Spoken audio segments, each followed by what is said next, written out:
Bien, hermano, entonces ahora sí, los niños, por favor, van a pasar a sus aulas con la maestra y los jóvenes también. Creo que tenemos un nene nuevo que va a estar en un aula. Por favor, la maestra, ayúdeme para que el niño pueda llegar al aula sin problemas y esté todo bien.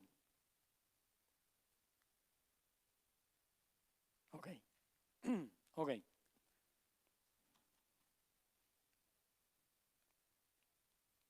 Bueno, hermano, damos gracias a Dios en esta tarde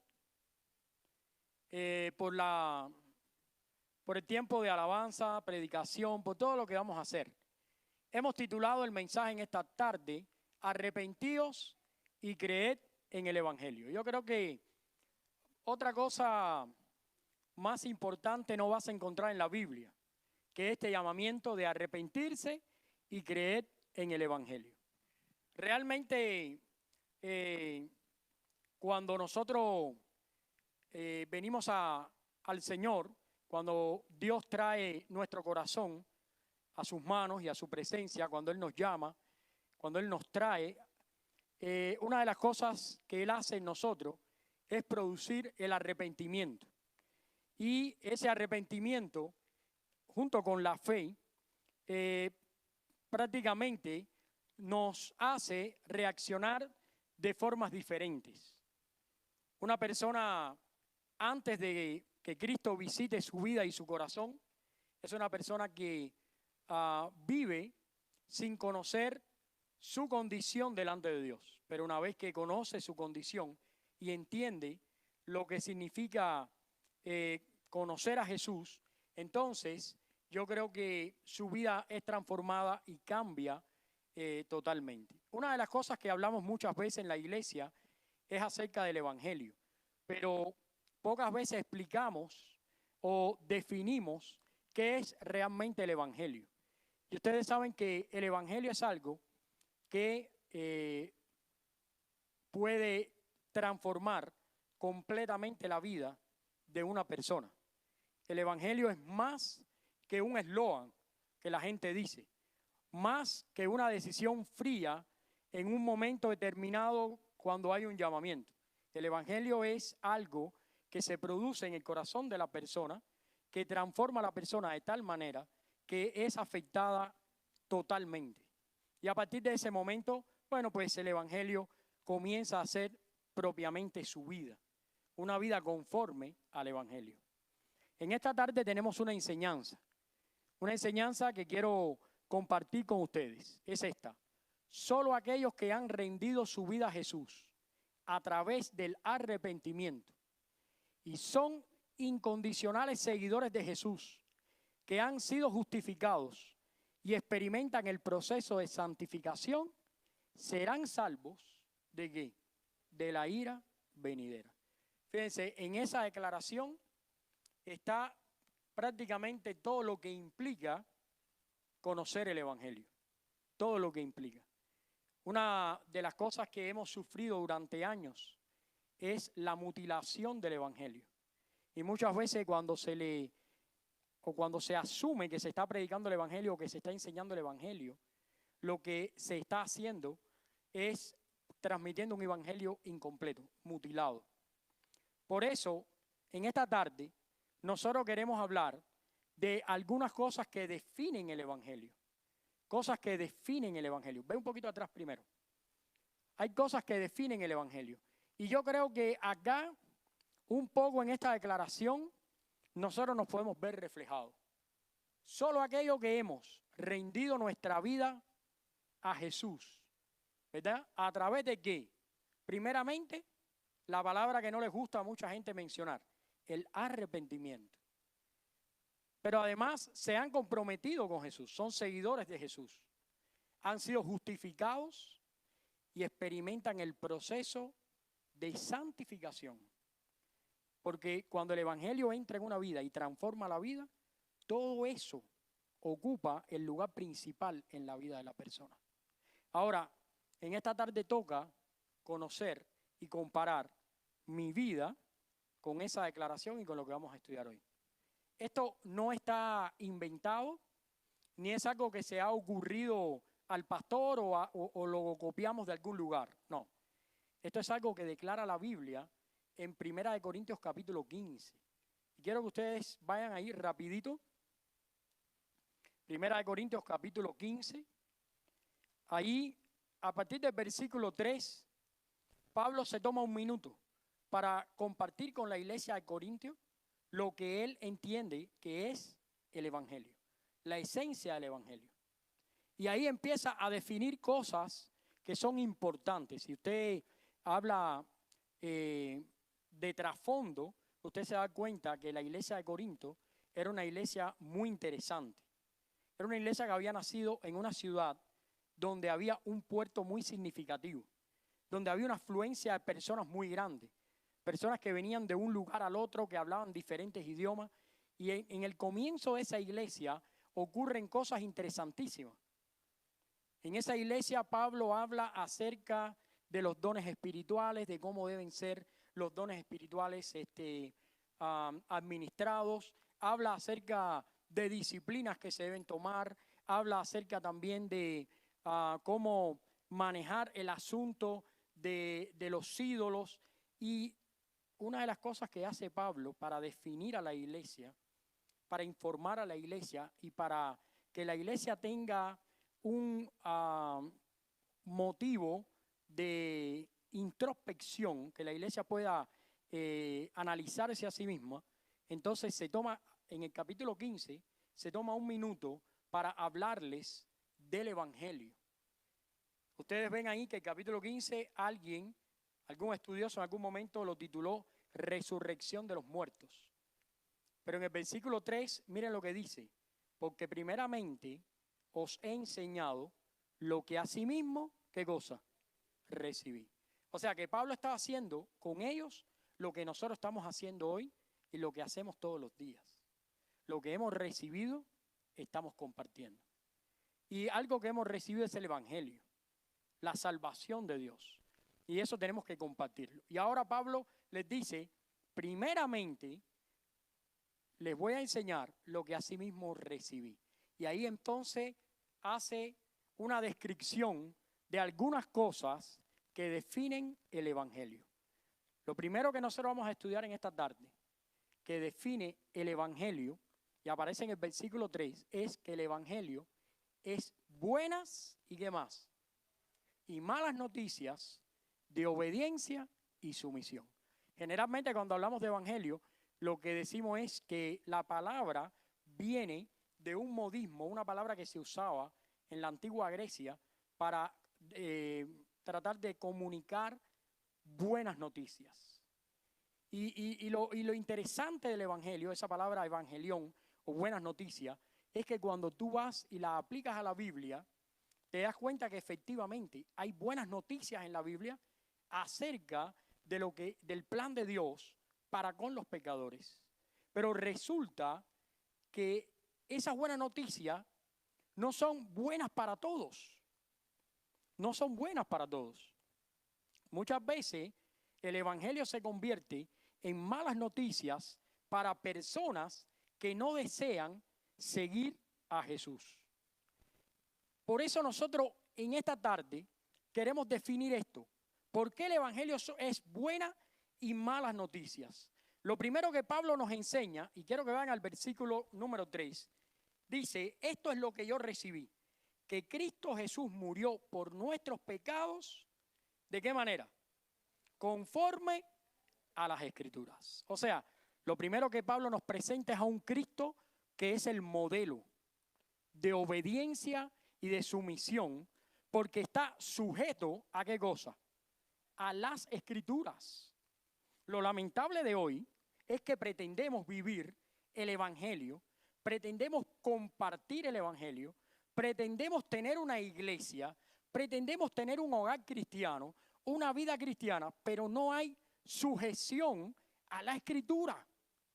O sea que no me interesa lo que la Biblia dice, o me interesa lo que la Biblia dice, pero lo practico a mi manera. Y quiero llamar la atención a esto, porque hay muchas veces que nos ocurre esto. Sabemos la verdad, pero la practicamos mal. Y eso es un problema muy serio. Porque cuando nosotros no practicamos la verdad de una forma coherente con la Escritura, nosotros estamos haciendo una brecha entre el testimonio que estamos dando de Cristo y la persona de Cristo. Porque si nosotros leemos acá, lo primero que Pablo le dice a la iglesia de Corinto es que Dios por nuestros pecados, pero ¿de qué forma? Conforme a la Escritura. Mira, el Evangelio es buena noticia, pero también es mala noticia. ¿Por qué razón? Porque el Evangelio declara que todos somos pecadores y que merecemos el infierno. Que todos nos hemos alejado de la presencia de Dios. Que nadie puede ganar la entrada, ¿a dónde? A la presencia de Dios, porque no hay justo ni aun uno.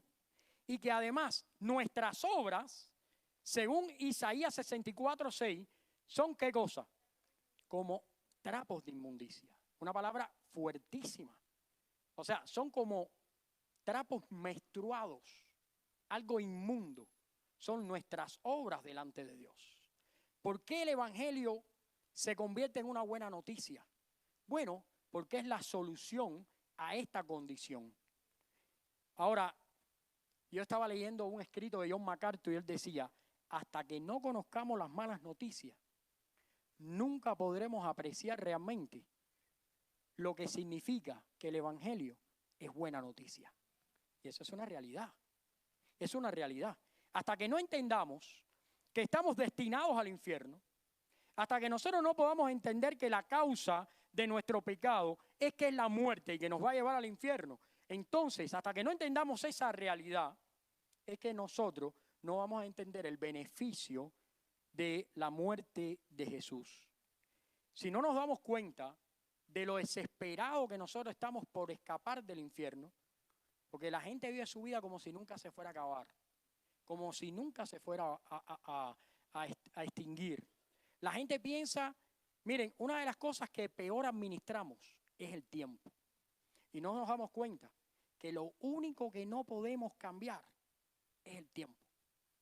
Usted puede cambiar de gordo a flaco, de flaco a gordo, de rubio a pelo negro, de pelo negro a rubio. Las mujeres tienen el pelo lacio, se lo ponen rizo, de rizo a pelo lacio. Usted se pone 4 silicones y parece que le sale una bola aquí, se estira la quijada, se la encoge. Usted puede hacer lo que quiera.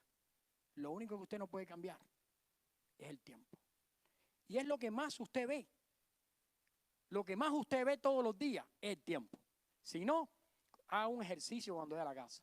Usted llega a la casa, se pone frente al espejo que tenga, coge una foto de cuando usted tenía 20 años y mírela. Y ahí usted va a entender lo que es el tiempo. Ahí entonces usted va a entender que nosotros vamos en una línea desesperada a recibir lo que merecemos. Y hasta que nosotros no entendamos que debido a eso, nosotros merecemos, debido al pecado, nosotros merecemos la muerte, entonces no vamos a entender lo que es las buenas noticias del Evangelio. Lo segundo que queremos entender ahí, no lo cambies, Arturito, que todavía estoy ahí. Lo segundo que queremos entender con esta declaración de Pablo es que no solamente el Evangelio es buena y mala noticia, sino que además Cristo a través del Evangelio nos está ofreciendo un modelo de obediencia a Dios. Porque muchas veces en nuestra mente hemos desconectado la salvación ¿de qué? De la obediencia. Pensamos, y eso culpa hemos tenido muchas veces los mismos cristianos, que con el afán de ganar a alguien para Cristo lo desconectamos de lo que significa seguir a Cristo. Pero cuando tú vas a la Biblia, los únicos que son considerados salvos son los que siguen a Jesús. Si vas al Evangelio de Marcos y haces un estudio en el Evangelio de Marcos, te das cuenta que para Marcos tú puedes decir que andas con Jesús o que conoces a Jesús. Pero si tú no sigues a Jesús, entonces Jesús no está en tu vida. Y eso es algo que nosotros tenemos que aprender de Jesús. La manera en que Él se sometió obedientemente a Dios. Porque eso es lo que hace que realmente las buenas noticias sean una realidad en nuestra vida. Ahora, vamos a ver qué sigue diciendo Pablo, porque Pablo está definiendo el Evangelio y lo define a través de algo más. Vamos a ir ahí, Arturito. Miren, una segunda cosa que define el Evangelio. El Evangelio es confrontación ¿con qué? Con mi vida de pecado. ¿Es Jesús un juez o un salvador? Depende de qué, de mi arrepentimiento. Fíjense qué interesante está eso. Uno de los campos misioneros más necesitados, ya sabemos nosotros los pastores que uno de los campos misioneros más necesitados que hay en el mundo son las iglesias. Porque las iglesias han escondido el Evangelio. Las iglesias, por el afán de sumar números, por la situación de pagar rentas, por la situación de pagarle a los líderes y a no sé qué, y por el tema hemos escondido lo que es el Evangelio. Y hemos convertido a Jesús en simplemente un Salvador. Y yo les hago una pregunta. ¿Jesús qué cosa es? ¿Es un juez o un Salvador? ¿Alguien me puede decir? Ambas cosas. Es que Jesús es ambas cosas. Jesús, y hay que entenderlo, es el Salvador, pero también es juez justo. Y quiero leer algo que escribí aquí. Dice, los temas esenciales que conforman el núcleo del Evangelio, la justicia de Dios, la depravación total del hombre, la expiación por la sangre, la naturaleza de la conversión y la seguridad de la salvación bíblica, están ausentes hoy de los púlpitos. Y no hay confrontación. Uno de los grandes problemas es que no nos vamos confrontados con nuestro pecado. Nuestro pecado sigue enseñoreado de la vida espiritual. Y yo no digo que no sean cristianos las personas. Solo lo sabe Dios. Pero yo lo que sí digo es que muchas veces damos más alimento al pecado que a la vida espiritual. Y mira, te quiero llevar a la Biblia. Fíjate Pablo lo que dice. Esto es interesante porque esto cuando ocurre en el idioma griego tiene una connotación muy fuerte. Fíjense lo que dice a partir del versículo 5. Y dice, y apareció a Cefas. Y después, ¿a quién? A los 12. Y mira de nuevo, y después apareció, ¿a quién? A más de 500. Y después, mira el verso 7, apareció a Jacob. Y después, ¿a quién? A los apóstoles. Y cuando tú ves esa fraseología en griego, y apareció, y apareció, y apareció, eso indica algo. ¿Sabes lo que indica eso? Eso indica que Jesús está confrontando. Porque imagínense ustedes esta realidad. Por ejemplo, Jesús está entre nosotros.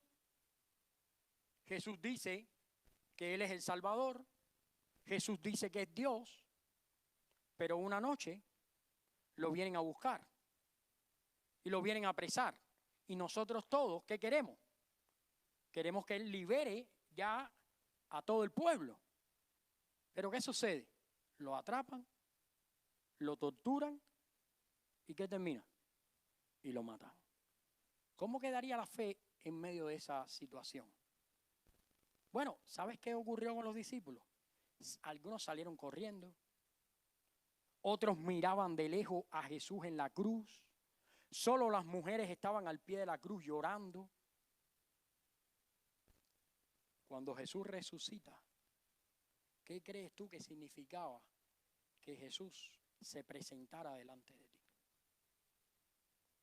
Más que nada, es una confrontación. ¿Viste lo que hizo con Pedro? Que lo fue a buscar y le dijo, Pedro, ¿tú me amas? Y le volvió a preguntar, ¿tú me amas? Y le preguntó por tercera vez, ¿tú me amas, Pedro? O sea que nadie puede vivir el Evangelio si primero no hay una confrontación en su vida. En esa confrontación Jesús va a actuar de ambas formas. va a ser el juez justo de tu vida y también va a ser el salvador de tu vida. Porque resulta que el evangelio se trata de que Dios nos da, ¿sabes qué? Lo que no merecemos.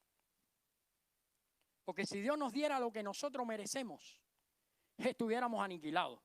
Pero Jesús propicia que Dios nos dé lo que no merecemos.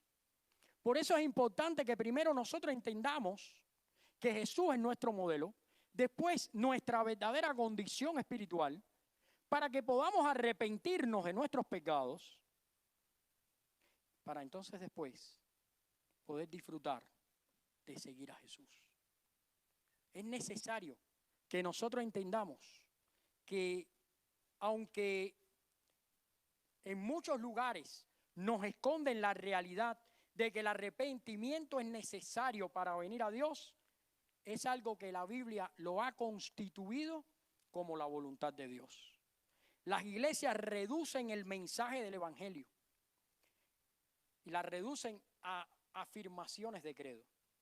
Por ejemplo, tú vas a una iglesia y te dicen, mañana vamos a predicar el evangelio, o Dios es soberano, o Dios es amor, y todo se reduce a pequeñas expresiones de un credo, cuando en realidad se debería hablar de transformación, de cambios, de un Espíritu Santo obrando en el corazón de aquellos que han recibido la salvación. Quiero terminar esto diciendo, las iglesias reducen el mensaje a algunas afirmaciones de credo. Enseñan que la conversión es una manera de decidir humanamente y pronuncian que la seguridad de la salvación que la persona pudiera tener se desvanece ante un error de un pecador, sin entender que la obra de Dios es perfecta, completa y exacta para cada vida. ¿Sabes lo que han hecho muchos pastores? Como los cristianos, en ocasiones vivimos de una forma que no le agrada a Dios. Hemos echado mano de una falsa doctrina para amenazarnos unos a otros. Y hemos dicho, Gabriel, si tú no te comportas bien, vas a perder la salvación. Y como pierdas la salvación, te vas a quemar en el infierno. Y hemos rebajado la elección, el arrepentimiento, la fe. Hemos rebajado la soberanía de Dios. ¿A qué? A voluntades humanas. Y así hemos amenazado a mucha gente. Hemos debilitado el evangelio queriendo fortalecerlo. Y tienen que entender, hermanos, y tienen que entender de qué manera tú quieres gobernar a tus hijos. Muchas veces hacemos eso con nuestros hijos. Cuando mis hijos eran chiquitos les decía, si ustedes no se portan bien, yo traje un paquete de galletas, pero no les voy a dar galletas si ustedes no se portan bien. Yo tengo helado en el refri, pero ustedes no van a comer si no se portan bien. Y muchas veces las iglesias han utilizado esa misma mecánica para producir frutos en las congregaciones que no le pertenecen a los hombres, que le pertenecen al Espíritu Santo. Por eso es necesario que hoy en día nosotros entendamos las cosas que realmente definen el evangelio. La obediencia, la sumisión vienen por relación con Dios, no vienen por amenazas. Cuando Dios ha salvado tu vida, ha transformado tu vida. Y al transformar tu vida, cada día te confronta. Cada día te confronta. Es un juez justo, es un Padre eterno, es un príncipe de paz. No hay manera de salvar una vida. No hay manera de conducir una vida a la presencia de Dios si no es a través de la confrontación. Por eso dice el apóstol Pablo, después que Jesús murió por nuestros pecados, resucitó y se presentó personalmente. Ahora, la pregunta es, ¿te has sentido confrontado por Jesús? ¿Desde cuándo no te sientes confrontado por la palabra de Dios? ¿Sabes que muchas veces no nos sentimos confrontados por la palabra de Dios porque no usamos la palabra de Dios? Muchas veces no nos sentimos, hay gente que dice, no siento al Espíritu Santo. No entiendo mucho eso. ¿Qué significa? No entiendo eso. ¿Por dónde se dirige? Porque sientas o no, el Espíritu, si ha salvado tu vida, está en tu corazón. Es necesario que nosotros entendamos que el arrepentimiento tiene que ser real. Hace mucho tiempo atrás, el año pasado, prediqué de los falsos arrepentimientos. Porque dije, el 90% de los cristianos nos arrepentimos falsamente de nuestros pecados. Por miedo, por remordimiento, porque no lo hacemos gráfico, pero si yo me imagino qué pasaría como ocurrió en mi país. Que en mi país el presidente dijo, todo el que vaya a una iglesia no puede estudiar. Va a ser avergonzado en público y no puede tener un trabajo de importancia. ¿Sabes lo que ocurrió en mi país? Por poco se quedan vacías las iglesias. Cuando yo comencé en la iglesia, que era un niño, que ese tiempo existía y la gente iba, que parecían la escoria del mundo. Yo me acuerdo que mi mamá iba y yo iba y lo que parecía era que éramos la escoria del mundo. No entraban iglesias, no entraban Biblias al país. ¿Sabes qué pasaba? Mira, había un pequeño librero y habían 8 Biblias. Entonces tú tenías que llegar temprano para tomar una Biblia y te tenías que sentar en un lugar donde otras familias venían para poder leer de esa Biblia lo que el pastor estaba predicando.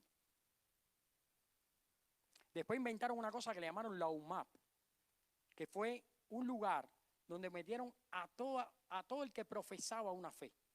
Ahí fueron cristianos, ahí fueron testigos de Jehová y diversas personas. Y los pusieron a trabajar forzadamente. Esa es una realidad. Hoy en día, nosotros tenemos un evangelio libre, un evangelio hermoso.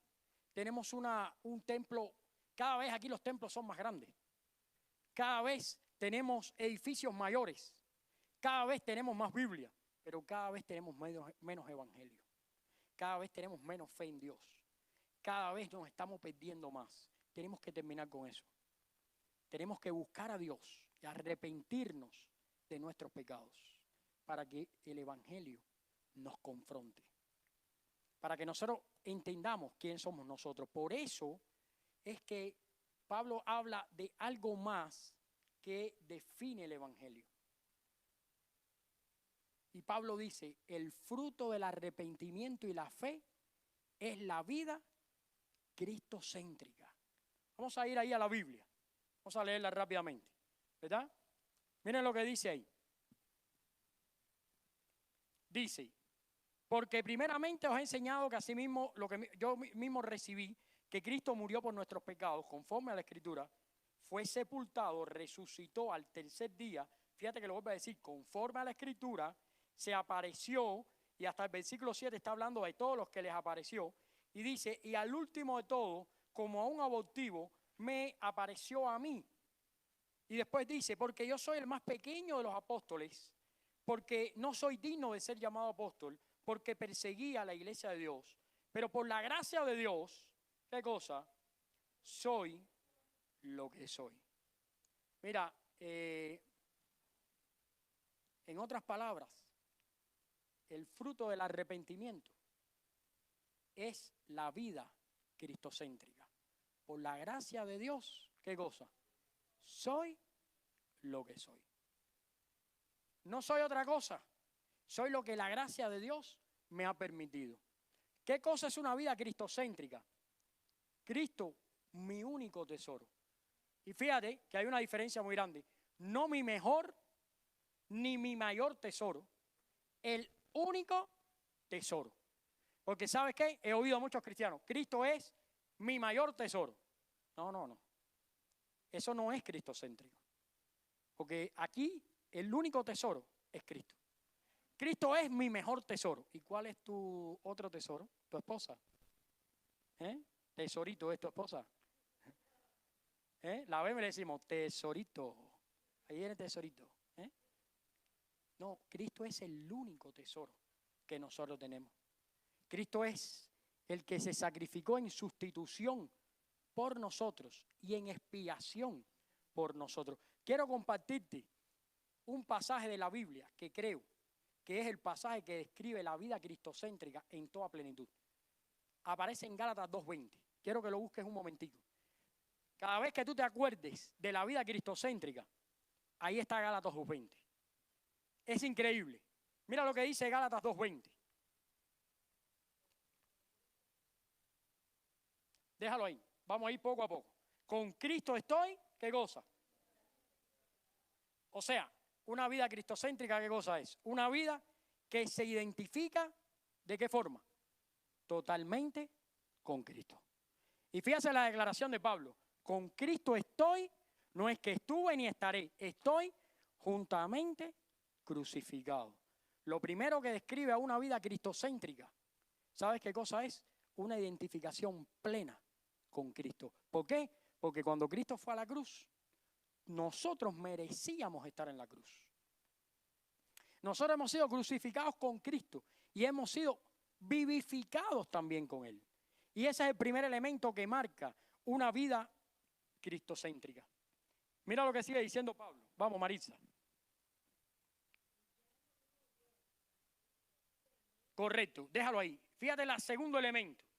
Y ya no vivo yo. ¿Quién es el que vive? ¿Y cómo te atreves a meter a Cristo en tus disidencias?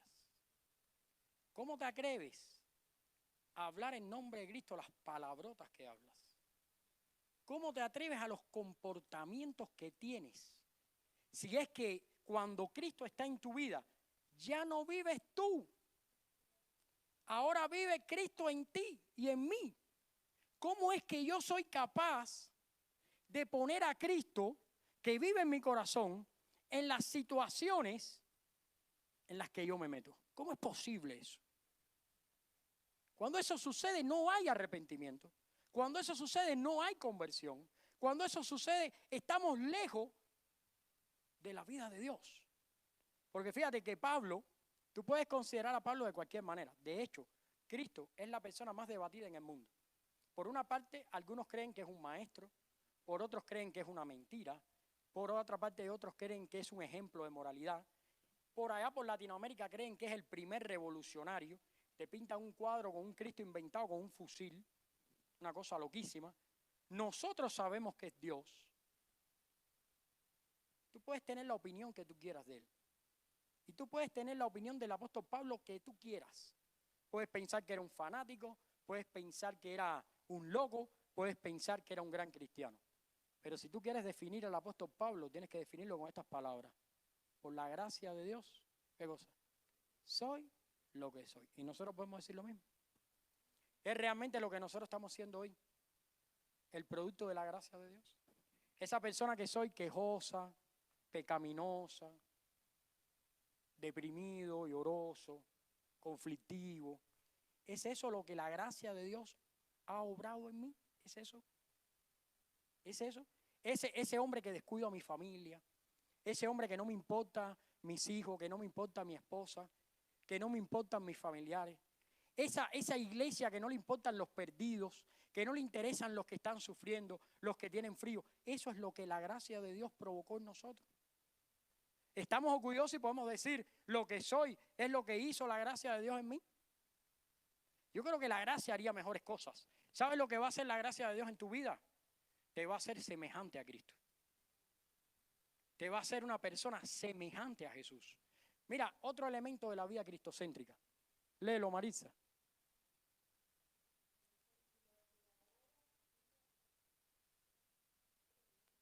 Déjalo ahí. Fíjate el tercer elemento. Y lo que ahora vivo en la carne, ¿cómo lo vivo? En la fe. ¿En la fe de quién? Mira, y quiero explicar esto porque muchas veces nosotros tenemos una idea equivocada y hasta nos han enseñado una idea equivocada. Dice la Biblia que la fe, ¿qué cosa es? Un don de Dios. Pero ¿cómo lo define Hebreos 11? La certeza de lo que se espera y la convicción de lo que no se ve. Muchas veces equivocadamente nosotros hemos enseñado a las iglesias que la fe es un caminar sin fundamento. Le decimos a la gente, es un salto al vacío. ¿No has oído esa expresión? Es un salto al vacío. Si la fe fuera un salto al vacío, no existiera la palabra de Dios. La fe no es ningún salto al vacío. La fe es un caminar en los preceptos bíblicos. La fe es un caminar. Cuando yo digo estoy caminando en la fe de Cristo, estoy caminando sobre las pisadas de Cristo. Yo sí sé dónde tengo que pisar. Yo no, hay algunos pastores que te dicen, mira, y te paras en una escalera y no ves nada, y no hay nada. Qué romántico luce. Y no ves nada, y no hay nada, y pones un pie y cuando te vas a caer, ahí hay algo, y te sostiene. No, eso es muy romántico. No, usted se para en un precipicio y ve la palabra de Dios. Y ve lo que Dios dice, lo que Dios quiere, lo que es la voluntad de Dios, la santificación, lo que es la voluntad de Dios, dar gracias todo el tiempo, lo que es el testimonio de Jesús. Eso es lo que nos sostiene a nosotros. Y eso lo conocemos. Y cuando no lo conocemos, no estamos caminando en fe. Cuando no lo conocemos, no estamos caminando en fe. ¿Sabes cuándo estás caminando en fe? Cuando caminas en el fruto del Espíritu Santo, porque eso es sobrenatural.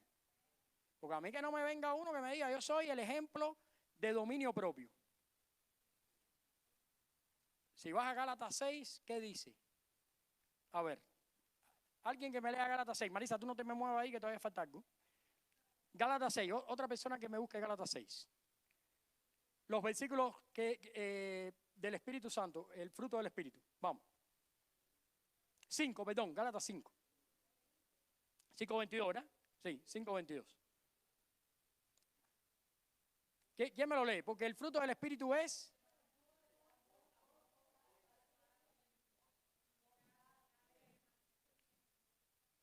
Voy a hacer una pregunta sincera. ¿Verdad? Benignidad, fe, mansedumbre, templanza. Voy a hacer una pregunta sincera. La persona que tú tienes al lado, ¿es eso que dice la Biblia? Es un ejemplo de eso, de gozo, paz, paciencia, benignidad. Pero fíjate, te voy a decir algo.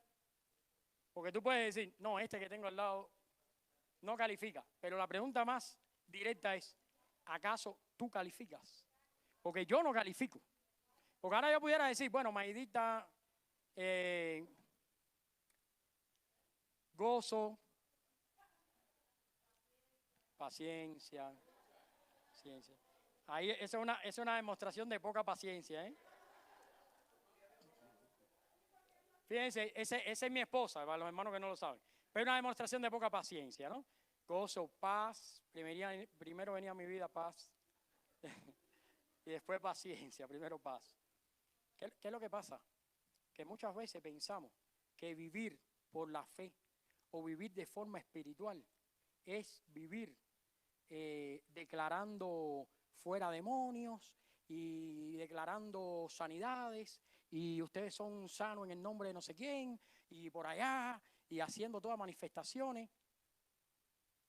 Y la gran realidad es que muchas veces no logramos ni vivir con el fruto del Espíritu. No logramos completar el fruto del Espíritu en nuestra vida. No logramos que el Espíritu Santo complete toda esa realidad en mi vida. Que no es otra cosa que gozo, paz, paciencia, benignidad, templanza. Cuando yo estoy caminando por fe, estoy caminando en esa realidad. Porque la fe es precisamente esa realidad. Una creencia en un Jesús que se dio a conocer. En un Dios que nos ha revelado todo, desde el principio hasta el fin. Porque si yo le pregunto ahora a Oscar cómo va a terminar el plan de Dios, ¿cómo va a terminar el plan de Dios, Oscar? Apocalipsis lo dice. ¿Cómo va a terminar? Con la segunda venida de Cristo. Dice que viene una ciudad del cielo, ¿no lo dice? Y que Cristo va a ser el centro de todo en nuestra vida y que Dios va a ser nuestra lumbrera. Nosotros sabemos todo. Sabemos todo lo que existe. Sabemos toda la realidad. Caminar en fe significa caminar por esas verdades. Por eso es que Pablo dice Ahora lo que vivo, lo vivo en la fe del Hijo de Dios. ¿Acaso Jesús no sabía la Escritura? Si tú vas y estudias la persona de Jesús, siempre Él expresó la Escritura en todos los eventos desafortunados que tuvo. Desde que fue en el desierto tentado, hasta que fue tentado por los fariseos, hasta que murió en la cruz, que dijo, la deuda está pagada. Ahí está usando un salmo. Todo el tiempo caminó sobre la Escritura y nos dijo, a mí me parece que ustedes deben leer la Escritura, porque ellas dan testimonio de mí y en ellas se encuentra, ¿qué cosa? La vida eterna. Entonces, yo sé que mucha gente quiere vivir en fe, pero sin conocer la Escritura. Por eso hay tantos grupos religiosos practicando cosas que la Escritura no enseña y que la Biblia no aprueba para agradar a Dios. Porque cuando una iglesia o un grupo religioso separa a una persona y comienza en un hablar en lengua y no hay intérprete y lo que hay es un barullo y lo que hay es una locura, eso no lo aprueba la Biblia. Y tú puedes creer que sea espiritual, no lo es. Porque la Biblia dice que si van a hablar, que sea 1, 2 o 3 y que además hay intérprete. Y que lo hagan en orden, porque Dios, ¿qué cosa es? O en el tiempo de la alabanza cuando hacen los trencitos, ¿no han visto los trencitos? Eso se usaba en mi país. Empezaba la alabanza y entonces se levantaba uno y el otro por atrás y el otro y el otro y el otro. Y cuando ven a ver la iglesia todo el mundo estaba girando el trencito, el trencito. Por ejemplo, en una iglesia que no voy a mencionar, el grupo musical tenía 2 personas. El pastor le llamaba Janes y Jambres. Que eso es horrible porque Janes y Jambres eran los magos de Faraón. Y empezaba la administración y ellos corrían, como eran bancos, ellos, y eran delgaditos, brincaban sobre los bancos y corrían por los bancos, tocando a la gente para que la gente se cayera y se desmayara. Mi pregunta es, ¿eso es de Dios? ¿Y por qué practican eso en la iglesia? ¿Sabes por qué? Porque no caminan en fe. ¿Sabes por qué no caminan en fe? Porque no conocen la Escritura. Ahora es diferente cuando una persona está pasando por una prueba de cáncer, una persona que está pasando por un dolor o por la pérdida de un hijo y está ahí y dice, no, pero yo sé que Dios va a hacer algo bueno a través de esto. Y yo, porque lo dice su palabra. Porque en su palabra dice, no he visto justo desamparado, ni su descendencia que mendigue pan. ¿Qué es eso? Eso es un caminar en fe. Él tiene fe, que aunque está pasando por una situación, Dios va a obrar. Eso sí es fe. Una fe fundada en una declaración de Dios. Por eso ahí Pablo dice, lo que yo vivo ahora, lo estoy viviendo en la carne, lo vivo en la fe del Hijo de Dios. Eso es creer en Dios. Saber que Dios lo va a hacer de cualquier manera, aun cuando no veo la manera en que lo va a hacer, pero lo dice en su palabra. ¿Te das cuenta? Eso es caminar en fe. Y por último, para describir la vida cristocéntrica, termíname esa frase. El cual me amó y se entregó, ¿de qué manera? ¿Sabes cuál es la última característica de una vida cristocéntrica? La gratitud a Cristo. Una vida cristocéntrica es una vida que se identifica con Cristo, que ha entendido que su vida ha sido intercambiada por la de Cristo, entiende que camina en la fe de Cristo y además tiene absoluta gratitud ¿a quién? A Cristo. Eso es una vida cristocéntrica. Por eso el fruto del arrepentimiento y la fe no es otra cosa. Es una vida cristocéntrica. ¿Cómo yo sé si yo realmente soy cristiano? Si Cristo es el centro de mi vida. Si mi vida, que no debe ser perfecta, porque está en un proceso de santificación, que no es porque tiene que ser perfecta, pero mi vida va rumbo a la voluntad de Dios, identificándome con Él, creyendo en Él, pidiéndole a Él que obre en mi vida, caminando en Él y además teniendo absoluta gratitud a Dios. Porque al final del día, hermanos, de eso se trata la palabra.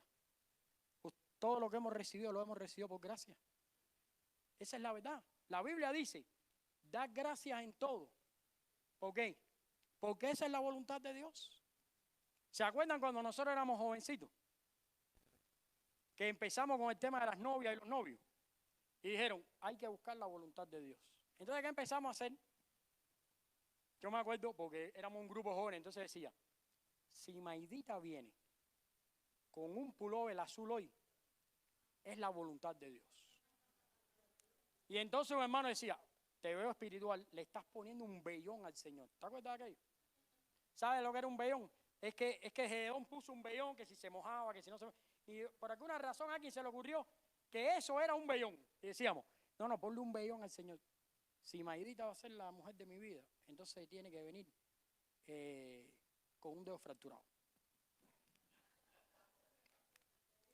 Tiene que venir con un dedo fracturado. Se aparecía con los dedos sanos, decíamos, no es la voluntad. Y entonces, ¿qué es lo que pasa? Que entre nosotros se convirtió en algo místico, que es la voluntad de Dios.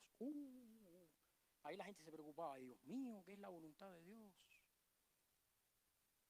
Como por ejemplo yo, he tenido gente que viene y me dice, te quiero preguntar si este nuevo trabajo es la voluntad de Dios.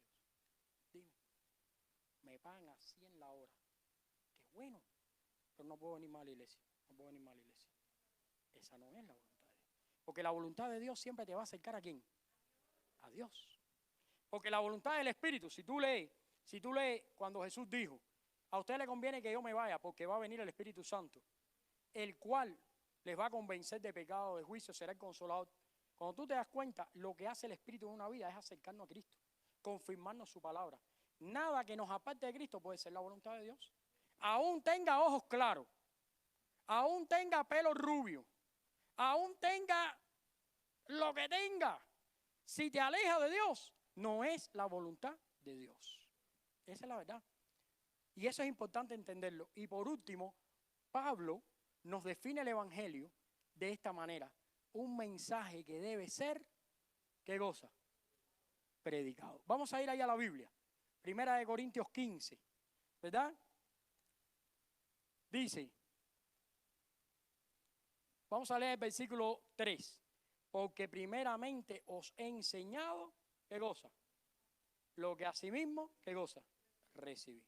Fíjense que para él el evangelio que va a comunicar es algo que debe ser enseñado una y otra vez. Bueno, Paul Washer escribió en un libro esta declaración. La fe sola trae salvación, pero la fe que trae salvación nunca está sola. Y eso es muy importante. Yo estaba analizando esa frase y yo decía, qué interesante esa frase. Quiero leerles rapidito lo que escribí aquí. El Nuevo Testamento está repleto de descripciones de las obras que resultan de nuestra fe. Las obras son un buen barómetro de diagnóstico de dónde reside nuestra verdad. Una vez que somos salvos, se espera que hagamos buenas obras.